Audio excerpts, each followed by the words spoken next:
Muito bom dia, meus amados irmãos. Sejam bem-vindos a mais uma Escola Bíblica Dominical, onde nos encontramos para honrar, glorificar o nome do Senhor e crescermos um pouco mais em edificação para o louvor da sua glória e para a edificação da Igreja de Deus.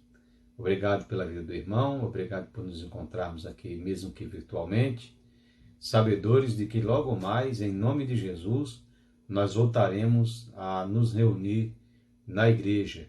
Temos aí a esperança, a expectativa de que isso ocorrerá logo nesse mês de julho. Como eu já falei aos irmãos em outras ocasiões, nós vamos preparar a igreja para esse encontro. Nós vamos, tão logo o Estado libere as reuniões nos templos, nós nos reuniremos como diretoria da igreja e iremos traçar aí uma forma de cultuarmos com segurança, visando sempre o bem-estar dos irmãos, tá bom?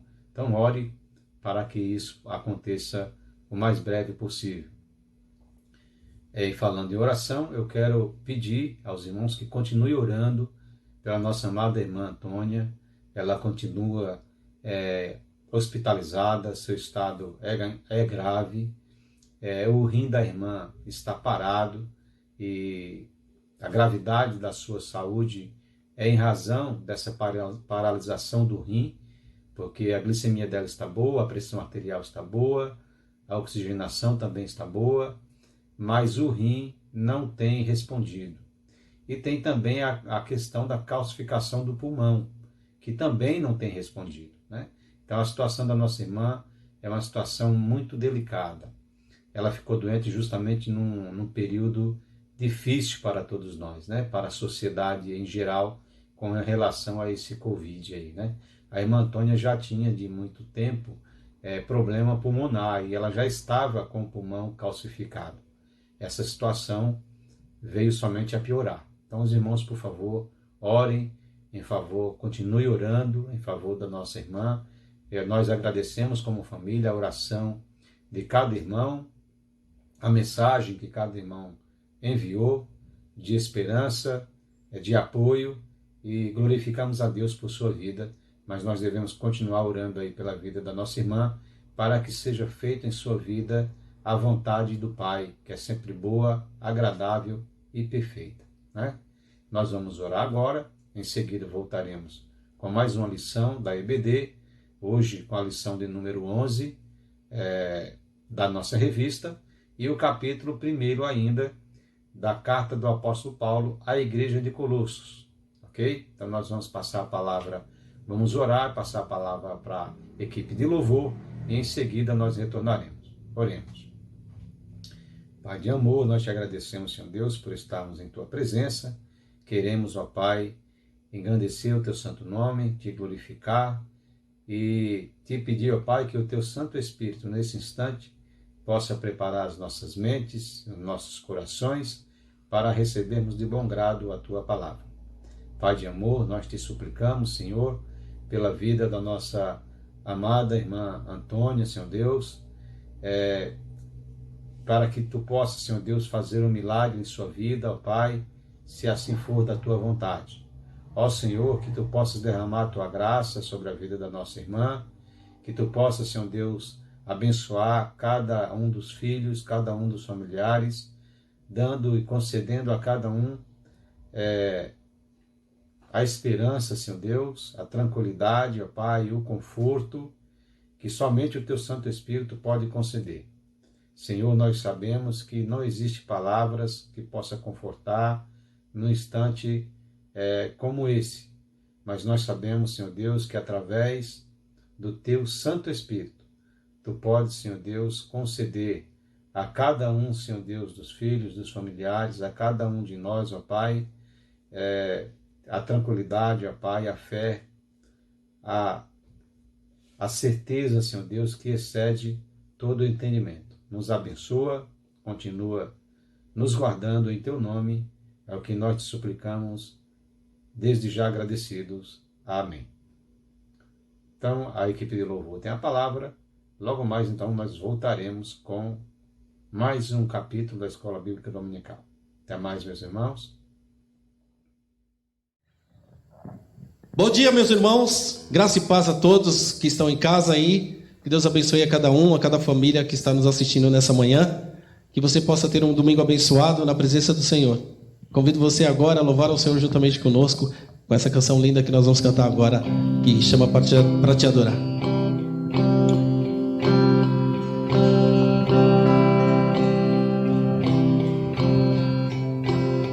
Nós estamos reunidos em Teu nome, ó bendito. Estamos nós aqui pra Te adorar.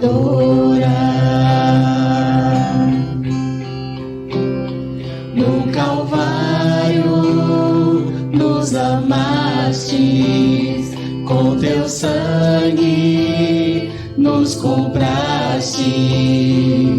Estamos nós aqui pra Te adorar.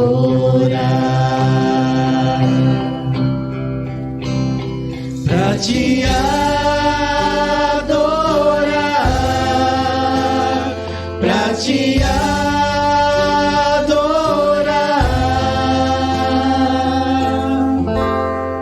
O véu já se rasgou, eu posso me achegar na sala do Teu trono e Te adorar.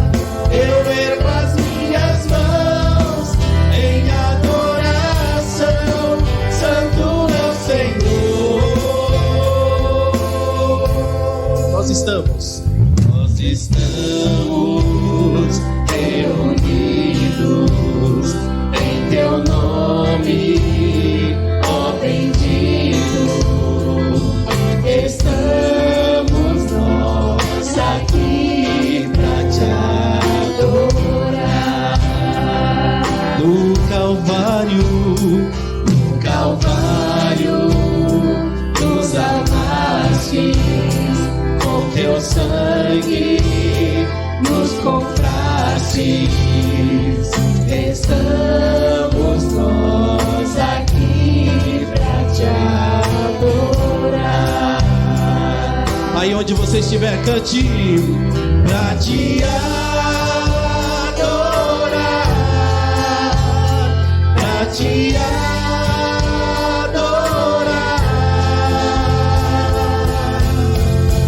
O véu já se rasgou, eu posso me achegar na sala do Teu trono e Te adorar.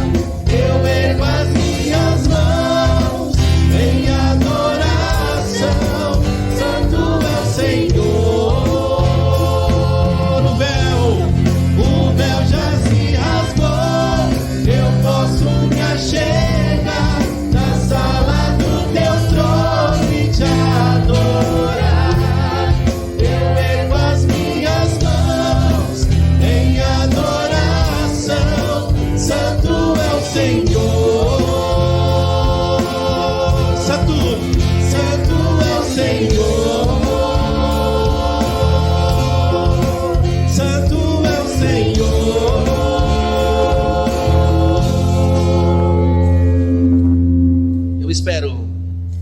Eu espero em Ti, Senhor. Eu confio no Teu imenso amor que tens por mim, Senhor.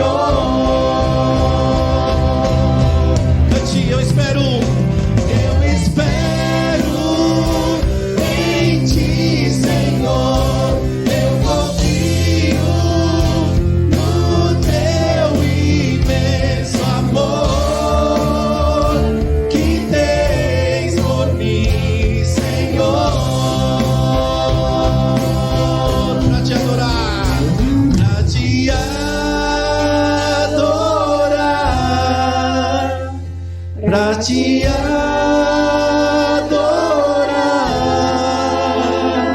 pra Te adorar.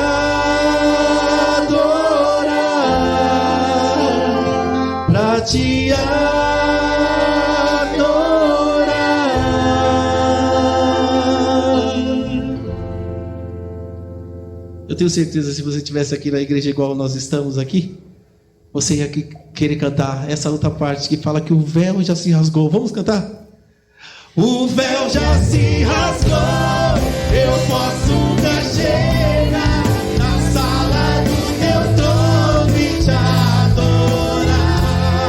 Eu ergo as minhas mãos em adoração, santo é o Senhor. O véu já se rasgou, eu posso me achegar na sala do teu trono e te adorar. Eu ergo as minhas mãos em adoração, santo é o Senhor. Santo, santo é o Senhor. Só Ele é santo, declare: santo é o Senhor.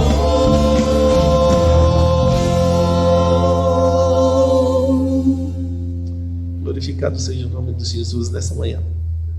Glória a Deus. Ok, meus irmãos amados, nós voltamos aí com o capítulo 1 da carta do apóstolo Paulo à igreja de Colossos, a lição de número 11 da nossa revista do trimestre. A revista desse trimestre, ela envolveu duas cartas importantíssimas escritas pelo apóstolo Paulo. As igrejas da Galácia, que nós já estudamos, e agora começamos com a igreja de Colossos. Nós estamos vendo ainda o início da carta.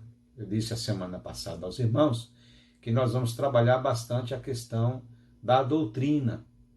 E esta lição de hoje, ela traz apenas uma saudação, iniciando aí a carta do apóstolo Paulo à igreja de Colossos, portanto a sua conversação com aquela igreja, mas mesmo nesses versículos que nós passaremos a ler agora, os irmãos, tenho certeza absoluta, assim como eu, que irão aprender bastante, tá bem? O título da lição é Ação de Graças e Petição pela Igreja. O apóstolo Paulo apresenta à igreja de Colossos as suas ações de graças, a sua gratidão a Deus pela vida da igreja e faz uma oração ao Senhor, suplicando pelo bem-estar e pela edificação da igreja de Colossos. Nós vamos ver agora com mais tranquilidade. O texto básico é Colossenses capítulo 1, versículos de 3 a 12. Nós não iremos ler todo de uma só vez, porque nós preferimos dividi-lo, iremos ler passo a passo, para que os irmãos possam acompanhar com mais tranquilidade, com mais vagar, tá bom?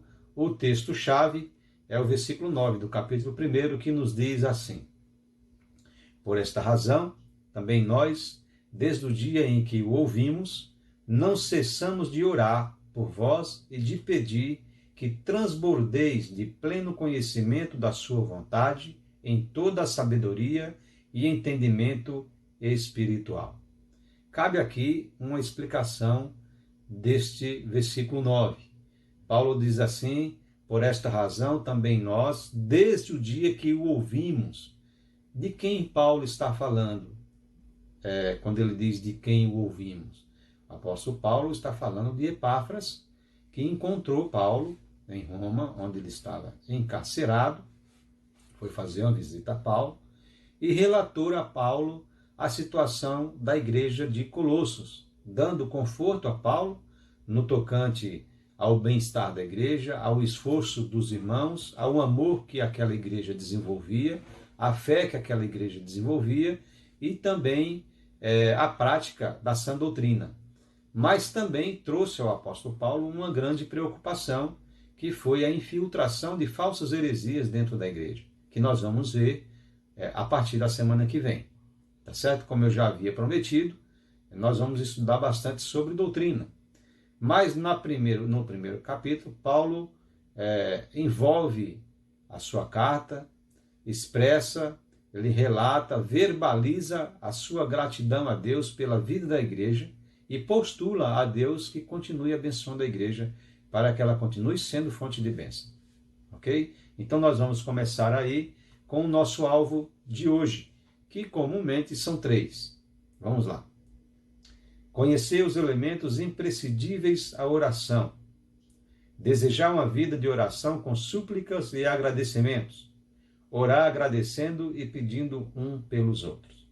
Os irmãos viram esse tópico, esse alvo, divide-se em 3 tópicos importantíssimos. O primeiro, nós vimos que é conhecer os elementos imprescindíveis à oração. São 3 elementos que nós vamos ver daqui a pouco, que Paulo denota na sua carta. O autor da revista, ele apresentou aí com bastante sabedoria. Nós vamos explanar um a um, né, esses 3 elementos da oração imprescindíveis que cada oração deve conter. Depois, o segundo alvo é desejar ter uma vida de oração com súplicas e agradecimento. Toda oração que nós fazemos, ou pelo menos devemos fazer, precisa necessariamente ter agradecimento e súplicas. Exemplo disso é o nosso culto de oração às quartas-feiras. Nós dividimos o momento de oração em 2 momentos distintos. Primeiro, o momento de pedido de oração. Segundo, o momento de agradecimentos, né? Onde nós levamos nossos pensamentos ao Senhor e agradecemos pelos livramentos, pelas bênçãos concedidas. Então, todas as orações, elas precisam ter, na verdade, 3 momentos distintos. Nós vamos falar de elementos, mas nós podemos aí trazer para os irmãos, em termos doutrinários, que a oração ela apresenta 3 momentos distintos. Primeiro momento é de glorificação ao nome do Pai. Então, na nossa oração, nós devemos sempre iniciar glorificando, reconhecendo a soberania de Deus sobre as nossas vidas. Exemplo da oração de Jesus, do Pai Nosso, né? Que ele inicia dizendo: Pai nosso que estás no céu, santificado seja o teu nome. Então, essa primeira parte da oração é a glorificação. Nós devemos iniciar uma oração glorificando, exaltando o nome do Senhor, reconhecendo a sua soberania sobre a nossa vida. O segundo momento da oração são os agradecimentos. Nós temos que agradecer pelas bênçãos concedidas, pelos livramentos concedidos, pela nossa família, pelos bens que o Senhor nos concede, pelo emprego e por tudo que o Senhor nos tem dado. Isso precisa ser um fato cotidiano nas nossas orações. Em terceiro lugar, o terceiro momento da oração são os pedidos, que nós temos que suplicar uns pelos outros, que é o terceiro item do nosso alvo. A orar, agradecendo e pedindo uns pelos outros. É isso que nós devemos fazer em nossas orações. Então, estão aí, 3 momentos da oração. Não são os 3 elementos, tá bom? Os 3 elementos nós vamos ver agora. Na introdução desta lição, o autor começa dizendo o seguinte: nesta lição começaremos o trabalho de análise da mensagem dirigida aos Colossenses. Primeiro, Paulo agradece ao Senhor a fé dos seus leitores e, ao mesmo tempo, chama-os a permanecerem leais à mensagem apostólica. Em seguida, faz uma oração de petição por ele. Então, o desenrolar desta lição está em 3 tópicos distintos. Paulo agradece a Deus pela vida da igreja, exorta os irmãos a permanecerem firmes na fé, permanecerem desenvolvendo um bom trabalho, um bonito trabalho que os colossenses faziam, segundo a carta, e faz uma petição ao Senhor, postula ao Senhor para que proteja, para que edifique em cada vez mais a igreja de Colossos. Nós temos o primeiro tópico, que é a gratidão pela igreja, dos versículos 3 ao versículo 7, que nós passaremos a ler agora. Graças damos ao Deus e Pai do nosso Senhor Jesus Cristo, orando sempre por vós, porquanto ouvimos da vossa fé em Cristo Jesus e do amor que tendes para com todos os santos, por causa da esperança que vos está reservada nos céus, da qual já antes ouvistes pela palavra da verdade do Evangelho. Então a gratidão de Paulo estava externada nesta carta para os colossenses em 3 situações distintas: a fé que eles possuíam, o amor e a esperança. Então Paulo ficava maravilhado em ouvir de Epáfras que a igreja de Colossos era uma igreja que desenvolvia a sua fé, era uma igreja que praticava o verdadeiro amor e era uma igreja que estava pautada na verdadeira esperança. Então, os elementos da oração, aqui acompanhando a lição, como o autor no item 1 do tópico 1, ele dividiu entre a fé em Cristo Jesus, o amor para com todos os santos e a esperança que vos está preservada. Ele dividiu esses versículos 4 e 5, mostrando os elementos da oração, que são 3. A fé em Cristo, o amor uns pelos outros e a esperança.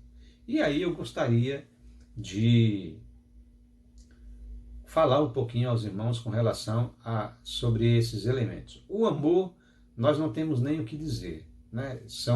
É uma característica, um elemento da oração que a sua própria palavra, a própria terminologia da palavra amor já resolve, já diz tudo, né? Nós precisamos resumir esta palavra amor em 2 mandamentos distintos que Jesus sintetizou todos os outros: amar a Deus sobre todas as coisas e ao próximo como a si mesmo. Portanto, na oração, um dos elementos é o amor. E ele se externa, ele se manifesta, em primeiro lugar, a Deus, que nós oramos, ou devemos orar, exaltando o nome do Senhor, reconhecendo a soberania de Deus sobre as nossas vidas. E quando nós fazemos isso, obviamente, nós estamos demonstrando a Deus o nosso amor para com Ele. Se nós fazemos de todo o coração, obviamente, né? Toda oração precisa ser feita de todo o coração, porque senão não é nem recebida pelo Senhor. Mas enfim, quando nós estamos começando a nossa oração, primeiro momento da nossa oração, nós já demonstramos o amor pelo Senhor através da exaltação que nós fazemos do seu nome. Quando nós pedimos uns pelos outros, nós também estamos manifestando o amor pelo nosso irmão, porque numa oração em que nós rogamos uns pelos outros, nós não o faríamos se nós não amássemos os irmãos. Então eu gostaria de dizer para o irmão que todas as vezes que você suplica pela vida do seu parente, pela vida do irmão da igreja, você está desenvolvendo o amor. Porque ninguém pede, ninguém roga um pelo outro se não tiver amor. Tá certo? É claro que muitas vezes nós fazemos distinção e amamos um e outros não. Aí já é uma outra situação. Mas dentro da oração nós precisamos desenvolver o amor. Agora resta 2 elementos, a fé e a esperança. Qual é a diferença entre elas? O autor coloca a fé e a esperança porque usualmente, coloquialmente ou secularmente para o mundo, essas palavras são sinônimas. Fé é acreditar para o mundo. Esperança é uma expectativa daquilo que nós podemos receber. Então, é uma expectativa revestida de incerteza. Fé é o crer em algo que não se tem evidência. Por exemplo, o mundo pode crer em Deus, mesmo não tendo evidência de sua existência. Então, fé é isso para o mundo. Esperança é uma expectativa revestida de incertezas. Por exemplo, uma pessoa que não tem Jesus Cristo, infelizmente os católicos costumam muito dizer isso, diz assim: se Deus quiser eu serei salvo. É uma esperança revestida de incerteza, porque quando ele diz se Deus quiser, é porque ele não tem certeza de sua salvação. Para os evangélicos, não estou falando do cristianismo, porque os católicos estão envolvidos dentro desta crença, desta religião cristã, né? Eles também são cristãos, mas para os evangélicos, de uma forma geral, para os protestantes, fé é algo muito mais contundente do que somente crer. O autor aos Hebreus, no capítulo 11, versículo 1, nos ensinou o que é fé, quando ele disse assim: fé é a firme convicção das coisas que se esperam e a certeza das coisas que se não vê. Então, fé para os evangélicos, para os protestantes, ela é convicção, ela é certeza daquilo que nós esperamos. E aí entra a esperança dentro do conceito de fé.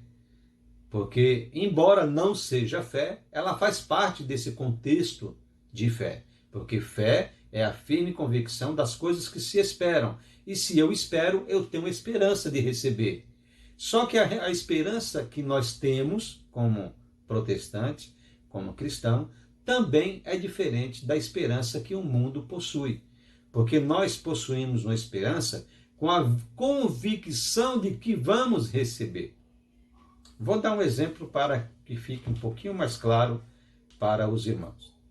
Digamos que o irmão seja herdeiro de seus pais que ainda não faleceram. Os irmãos são herdeiros dele, porque os irmãos são filhos. Mas, juridicamente, nós dizemos que os irmãos ainda não têm herança, mas têm a expectativa da herança. Para o direito, essa expectativa é uma certeza. Porque quando seus pais falecerem, os irmãos certamente terão seu quinhão hereditário. Então, essa expectativa jurídica, ela é baseada numa certeza de receber no futuro a sua herança. Para nós cristãos, há essa semelhança.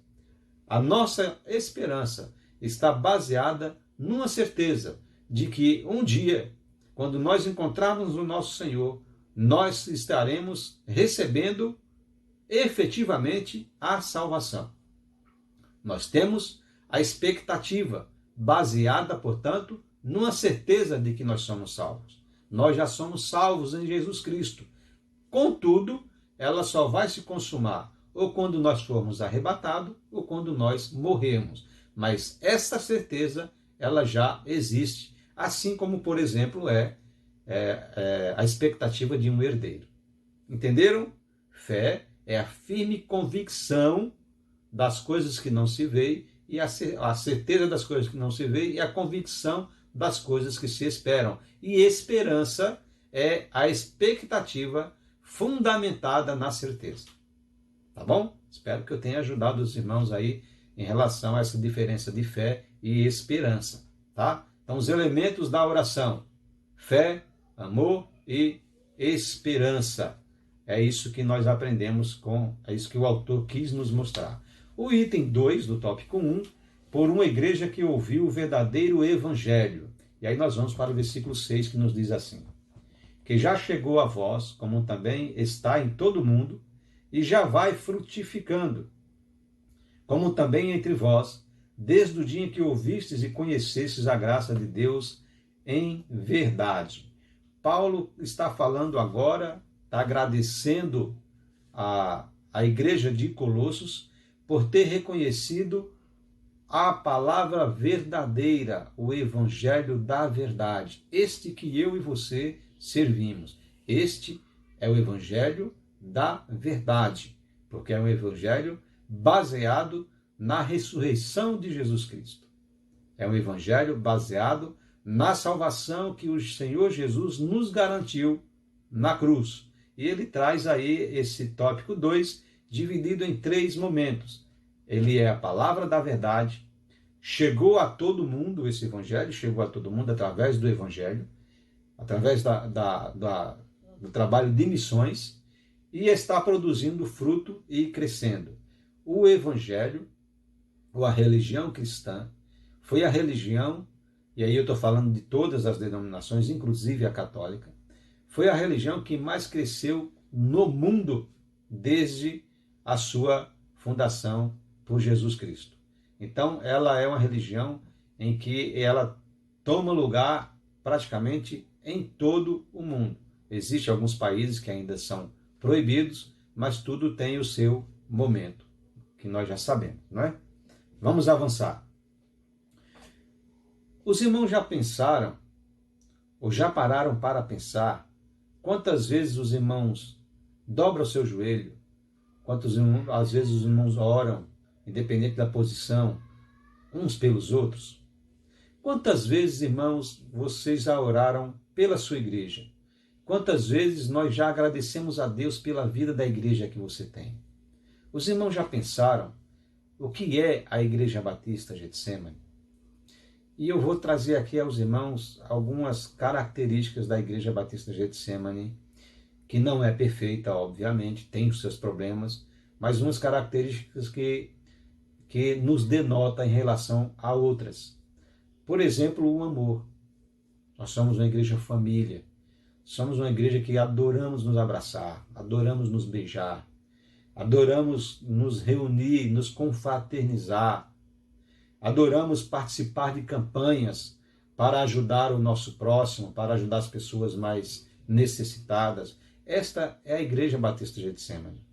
É uma igreja que investe em seus membros para a educação na escola bíblica dominical, pagando cursos para aqueles que querem, que adotaram o pastorado, pagando cursos para professores, pagando cursos para diretores de departamentos. A igreja faz a questão de investir na liderança da igreja. A Igreja Batista Getsemane faz questão absoluta de investir na sua vida, meu irmão, através do projeto Metamorfose. A igreja fez questão de pagar para todos. Foi interrompida agora por conta da pandemia, mas quando voltar, você que ainda não foi, você irá, porque a igreja investe em sua vida.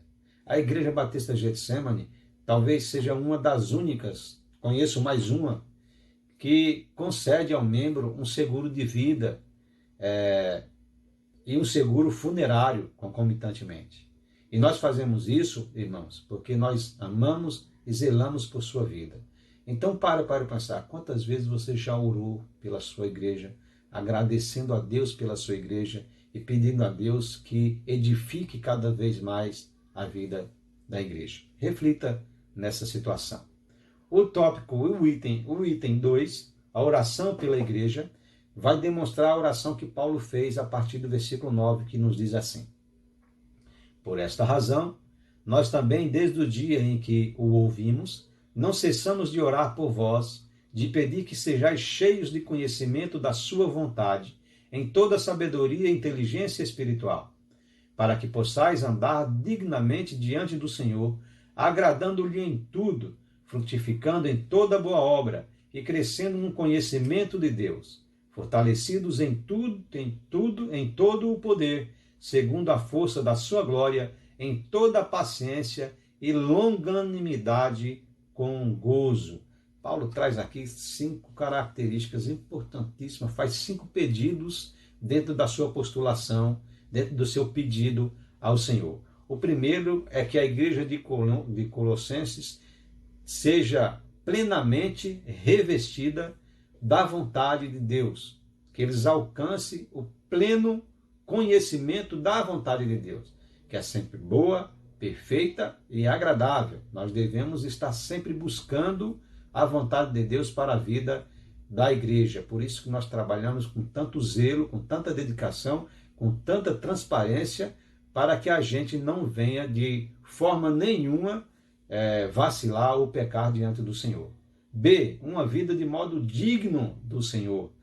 Essa vida de modo digno do Senhor, Paulo vai trazer aqui para a igreja de Colossos o perigo do procedimento dos judaizantes, o perigo do procedimento dos helenistas, o perigo do procedimento dos gnósticos, que através das suas teses heréticas, eles se desviavam da verdade do Evangelho. Por isso que Paulo fala uma vida de modo digno do Senhor, uma vida frutífera doutrinariamente, dando frutos, ensinando a palavra, discipulando, uma vida de crescimento no conhecimento de Deus. Meus irmãos amados, a Igreja Batista Getsemane também é uma das únicas, na verdade é a segunda dentro da nossa associação Suleste, que oferece curso gratuito de teologia, com a finalidade de que a membresia possa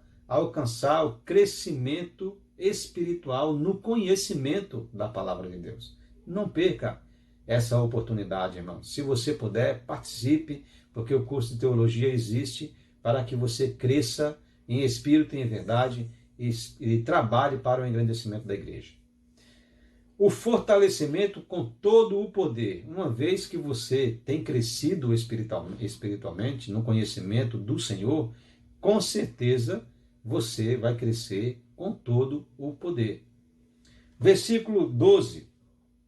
Dando graças ao Pai que nos fez idôneos para participar da herança dos santos na luz.